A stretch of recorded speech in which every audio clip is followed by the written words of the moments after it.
Amis internautes, bonjour. Notre émission a pour titre aujourd'hui Histoire et polar. Et pour traiter ce thème, nous avons invité Gérard Streff, auteur d'un livre aux éditions Baleine qui s'appelle Le KGB et qui est publié d'ailleurs dans la collection Le Poulpe.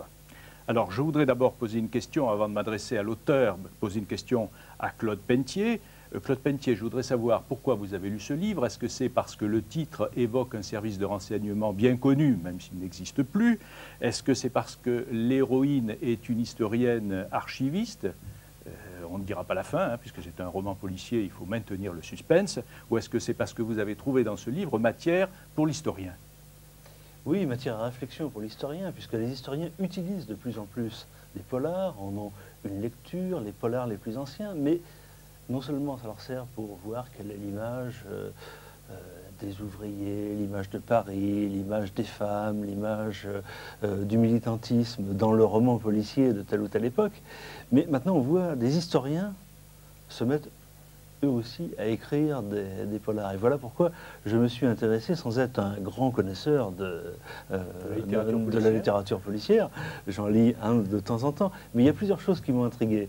C'est de voir d'abord des gens issus de la génération de 68 publier un assez grand nombre des polars. Thierry Jonquet, par exemple, publie des polars qui d'ailleurs sont de très bonne qualité. Deninx, plus connu comme écrivain, apporte une dimension sociale au polar, une observation de milieu, de la pauvreté dans la région parisienne. Il utilise aussi le polar pour faire passer un certain nombre de messages. Je crois qu'on y reviendra peut-être dans le débat. Et quand j'ai vu que Gérard Streff, que je connais pour ses travaux d'historien, on aura l'occasion peut-être d'en évoquer, c'est l'auteur d'un livre sur Jean Canapa et d'une biographie sur Jean Canapa, qui est un dirigeant important du Parti communiste des années 70. Quand j'ai vu qu'il publiait ce livre, je me suis dit, voilà un livre d'intérêt, il faut lui demander, il faut essayer de comprendre quel est l'intérêt pour lui de cette production. Et je crois qu'il faut tout de suite se tourner vers Gérard Streff en se demandant, mais finalement, que va apporter un ouvrage comme ça pour l'historien? Est-ce qu'on peut dire plus de choses dans un polar que dans un ouvrage historique? Est-ce que ça permet de laisser une place à l'expression, à la description? Ou alors est-ce qu'il n'y a pas aussi un autre risque? C'est celui de la dérive, dans le fond, de la vision policière de l'histoire, puisqu'il faut absolument que la trame rebondisse. Et enfin, est-ce que finalement, dans un polar, on n'apprend pas plus sur l'auteur que sur le sujet? Oui, mais je ne me suis pas posé toutes ces questions lorsque j'ai commencé à entamer la rédaction de ce livre. J'avais peut-être envie de décompresser parce que c'était le moment où je travaillais une thèse et où j'ai découvert en fait sur le tard l'archive, c'est-à-dire ce document d'hier mais qui a des résonances très très fortes pour souvent des gens, des témoins, des descendants. Et dans mon sujet de thèse, je me suis aperçu qu'on n'arrêtait pas de se piquer des archives. On les a volées, on les a cachées, on les a brûlées parfois, etc., etc. Donc je me suis dit, c'est génial cette affaire. Il faudrait que je travaille un polar, mais sur un mode plutôt léger, pas trop grave, un polar sur ce thème de l'archive. Voilà pourquoi j'ai entamé cette histoire KGB. Qui part donc d'un lieu que je connais bien, qui est la place du colonel Fabien, où je travaille. Donc j'ai mis en scène ce bâtiment de Denis Meyer, ses bureaux, ses caves, ses sites d'archives, et j'y ai assassiné une adorable archiviste pour démarrer mon histoire. Et ensuite, le deuxième ingrédient a été la découverte d'une histoire absolument extraordinaire autour de la guerre d'Espagne, c'est-à-dire qu'en feuilletant un livre sur les brigades internationales, je suis tombé sur l'histoire de gens d'extrême droite qui, avant la guerre, noyautaient les brigades internationales pour les saboter, parce qu'ils n'étaient pas en rapport de force suffisant pour les contredire. Donc, ils s'inscrivaient dans les brigades, ils partaient en Espagne et ils sabotaient les armes, etc. C'est une histoire qui m'a vraiment beaucoup estomaqué. Et il y a un livre écrit par un de ces personnages, livre écrit en 1942, Dans une période où c'était à sa gloire, bien voilà, sûr. c'était à sa gloire. D'ailleurs, le livre a été préfacé par un ministre de l'Information. Dans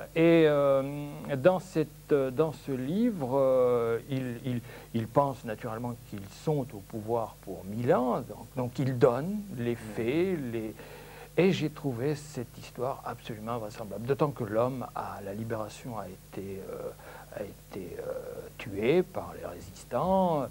Bon, voilà, bon sujet. Donc j'ai travaillé autour de cette Il y a ça, et puis affaire-là. il y a le personnage de Marty. Il y a le personnage de Marty. André Marty, commandant des brigades internationales. Oui. Alors là, dont vous le connaissez mieux que moi, mais d'ailleurs, parfois j'ai été pioché dans vos travaux pour suivre un peu ce personnage de Marty, mais effectivement, cet homme d'extrême droite qui s'engage en Espagne devient à un moment l'aide de camp de Marty. Et il sait utiliser un peu la mégalomanie et puis la paranoïa aussi de Marty. Et donc il est dans ses petits papiers, ce qui est assez insensé quand on connaît le personnage et puis aussi la rigueur de la nomination des cadres, etc. Donc c'était aussi... Marty n'était pas assez vigilant finalement. Ah, je ne sais pas, je ne vais pas entrer dans cette affaire. En tous les cas, là, sa vigilance a été prise en défaut. Et donc, j'invente un personnage de descendante de Marty, la petite fille de Marty, qui est à la recherche des traces de son père et donc qui en a vu trop et qui sera assassiné à Fabien. Qui est un personnage inventé, puisque Marty n'a pas eu d'enfant. Il s'est marié 2 fois, Oui. sans avoir d'enfant, mais le personnage est intéressant. Pour la première fois, d'ailleurs, Fabien recrutait une archiviste qui n'était pas communiste. Et vous la présentez même comme un peu d'esprit libertaire, et à la recherche de quoi? Là aussi, je suis parti d'un bout de vérité, c'est-à-dire qu'il y a eu, depuis quelques années, l'ouverture des archives du PC, et je pense que la communauté historienne note que c'est un souci sérieux, et en même temps, Fabien a sans doute jugé utile de faire appel à des historiens de formation pour ce travail, notamment. Donc, il y a effectivement à Fabien des gens qui ont un peu ce profil, mais ça n'a rien à voir avec mon héroïne, quoi. Oui, on ne peut pas confondre avec des personnages réellement existants. J'espère que non.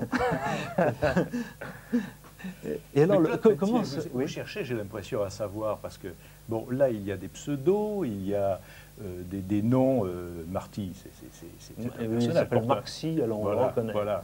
Il y a, bon, et là, j'ai l'impression que l'historien, lui, cherche à lire à travers les lignes. Oui, c'est bien ça. Oui. Alors là, Gérard Streff nous a facilité la tâche, parce que les pseudos employés sont extrêmement transparents quand il s'agit de personnages de dimension historique. Hein, ou des fois d'historiens. Bon, on les reconnaît facilement.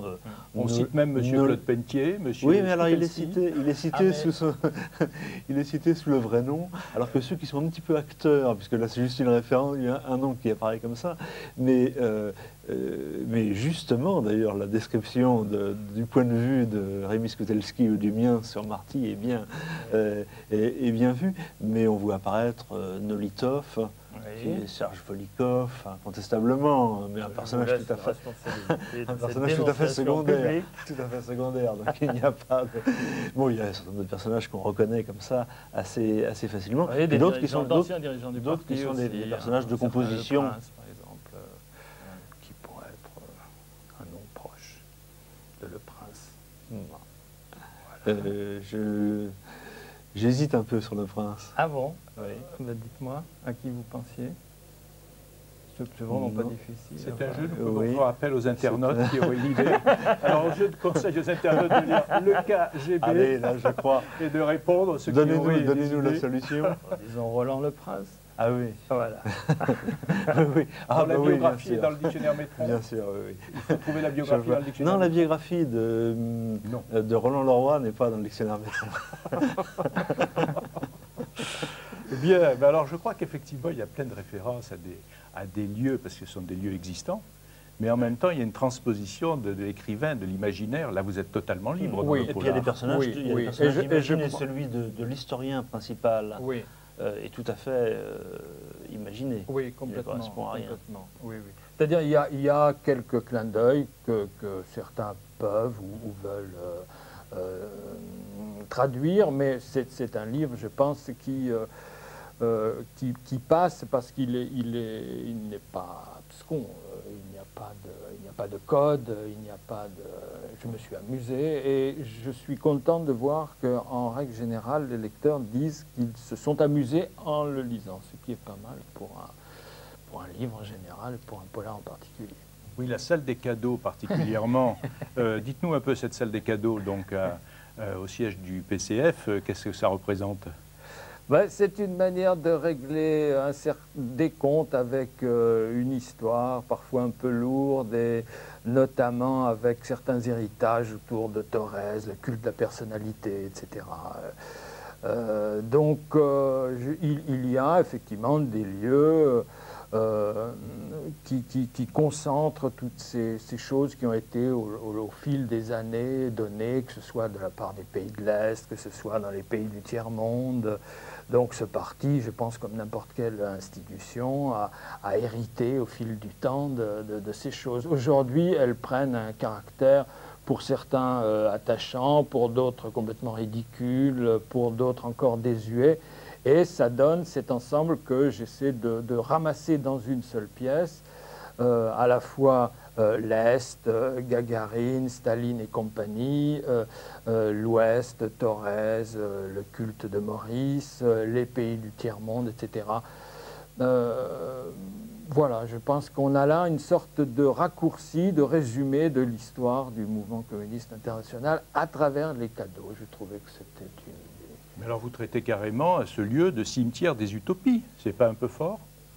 Mais en partie, c'est vrai. En partie, c'est vrai. Une chose est que nous n'abordons pas la dimension proprement politique dans ce livre. Autre chose est qu'il y a le constat de ratage, oui, qui sont pris en compte, et notamment dans la dimension, dans la démonstration, dans l'illustration de cette pièce. Qui est un cimetière. Alors vous avez aussi l'association des anciens, et alors là vous allez encore plus fort, le gang des blanchisseurs d'archives. Alors là, vraiment, on est vraiment dans le polar. Et alors là, Les anciens, oui, qu'est-ce qu'ils vous ont dit? Bien, ils m'ont un peu boudé. Mais là, on revient un peu à ce que je disais au début sur l'archive et ma thèse. C'est-à-dire que je me suis aperçu dans ma recherche historique sur un dirigeant du parti qui s'appelait Jean Canapa, que ces archives avaient été caviardées, et caviardées par une partie de la direction à une certaine époque. C'est-à-dire qu'on a réellement coupé des bouts de texte, on a réellement coupé des enregistrements magnéto, etc. Il y a eu à un moment, pour des raisons qui seraient peut-être un peu longues à expliquer, une volonté d'effacer complètement ce personnage dans l'histoire du PC. Et à l'inverse, les mêmes valorisent Thorez, enfin tout ce cinéma du culte et d'un personnage pour lequel j'ai pas beaucoup de sympathie. Donc voilà, je me suis amusé autour de ça. Alors quelle confiance faire aux archives, Claude Pelletier, quand on a lu le livre de Gérard Streff? Oui. D'abord, il faut toujours savoir dans quelles conditions ont été produites les archives, quel traitement elles ont eu, à quel moment on les ouvre. Ça fait partie du travail de l'historien. L'archive n'est pas neutre, il faut absolument la consulter, mais il ne faut pas être complètement prisonnier des archives. Mais il est vrai que notamment dans la culture communiste, mais c'est vrai aussi pour d'autres période pour la culture de l'État aussi, en général.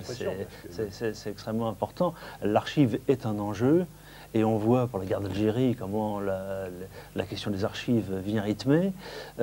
Pour le mouvement communiste, il y a tout un mythe autour de ces archives, il y a tout un jeu autour, il y a une mise en lumière, il y a un intérêt réel. Et au moins d'ailleurs, la grande différence, c'est qu'aujourd'hui, on a des archives à consulter, on peut apprendre des choses, on découvre des situations, ce qui ne veut pas dire que c'est la totalité qui s'ouvre au regard. N'importe comment l'historien, il sait qu'il travaille toujours avec une toute petite partie de l'information qui lui sera nécessaire.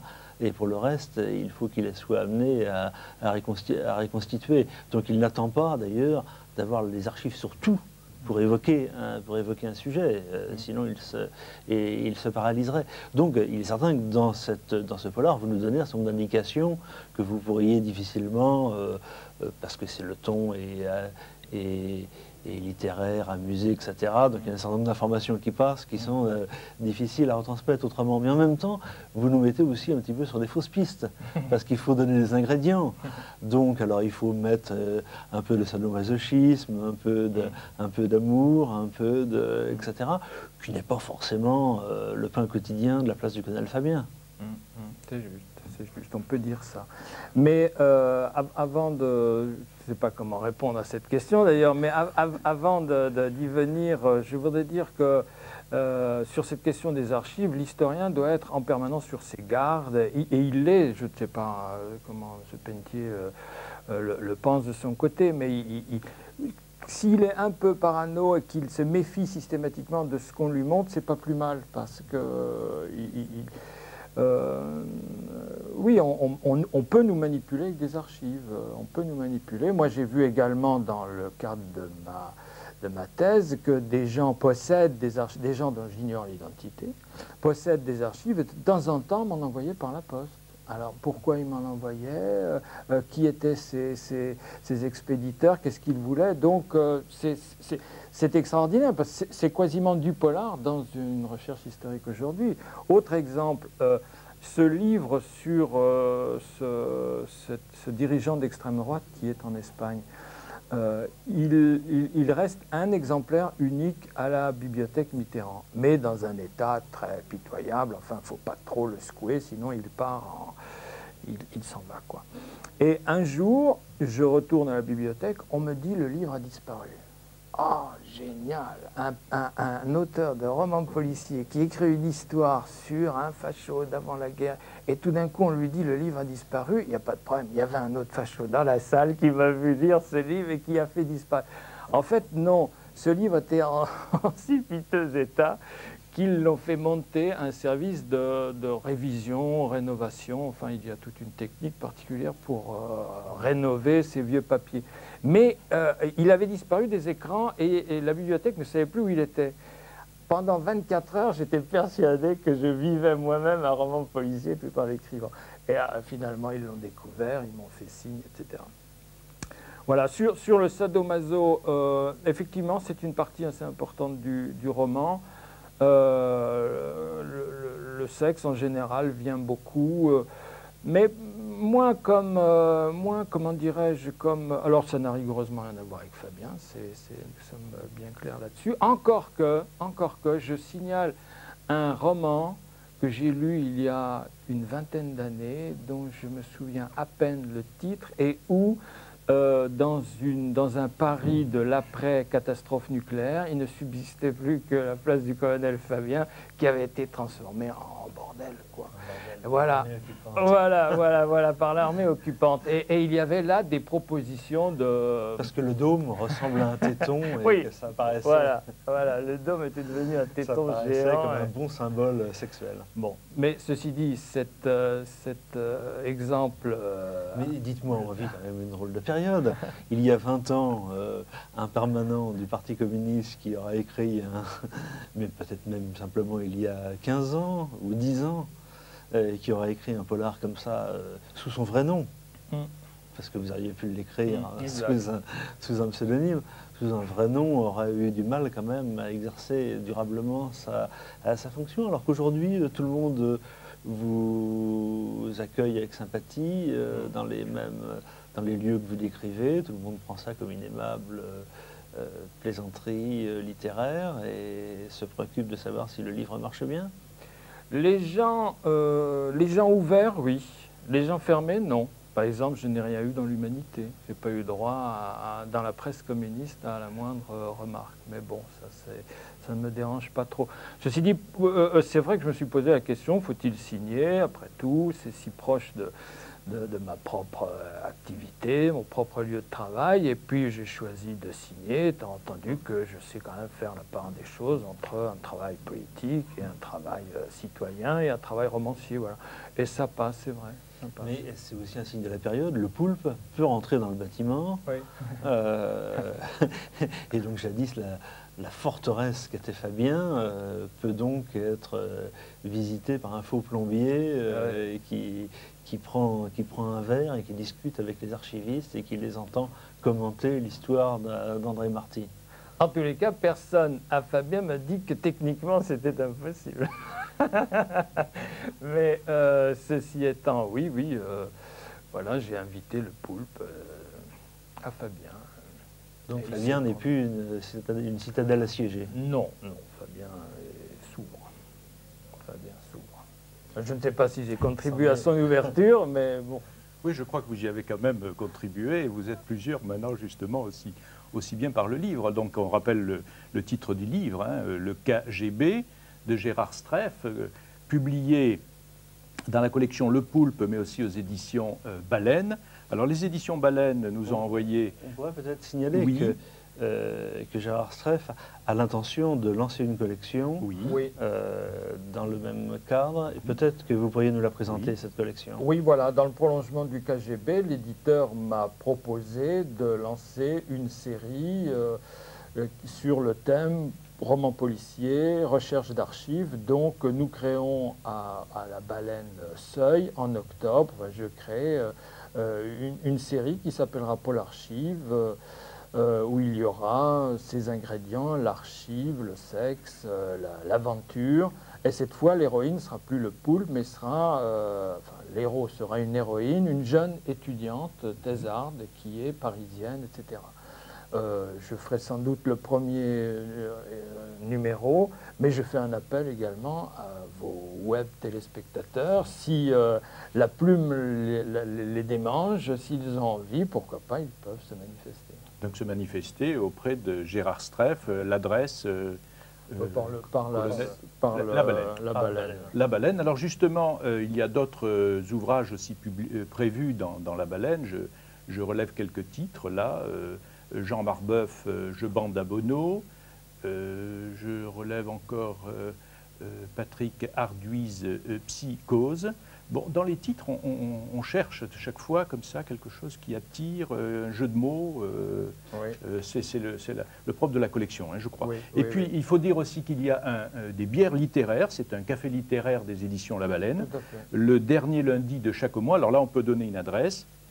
Bistrot Paul Bert, 18 rue Paul Bert, Paris 11e. Alors là, je pense qu'on doit vous rencontrer aussi de temps en temps, peut-être.